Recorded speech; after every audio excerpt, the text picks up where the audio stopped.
nga pala si Princess na maganda. Ang kamukha ni Dorang maganda. Walang ganun. Guys, at ako naman po si Mary Joy, ang panganay na anak. At ako nga pala po yung nanay nilang Bebot maganda. Ako, umiibig sa'yo.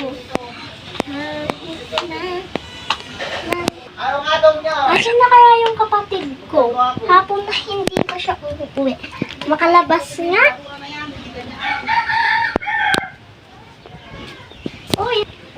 Uy, hapon na hindi ka pa umuwi. Susubukan ka kay mama. Bakit ba? Anong pa kayo naglalaro kami ng mga pinsan ko? Mama kasi ate, pakailang meron. Doon ka lang nga.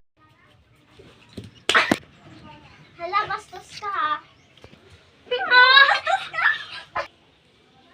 Mama, si ate nilalamunan niya ako. Ba't kasi ang bastos na narinig ko ta? Na sinabi, ano bang pakialaman? Ano bang pakialaman mo? Mama, ba't ba kasi? Ba't ka naman Sino ka ba bakit? Napuntahan ko nga si Ading. Baka nagugutom na siya. Ay, may champurado pa pala ako. Bibigay ko na lang to kay Ading para mapatawad ko na siya. Ito na Ading, no? Sorry na. Sorry na. Okay.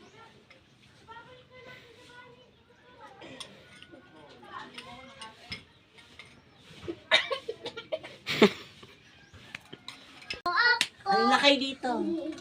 Hi guys! Kamusta? So, ayan guys, abangan niyo po yung part 2. Kanta po kami. Babayo! At huwag niyo kalimutan mag-comment, like, and share. At sa susunod na video. Thank you. Subscribe! Bye-bye!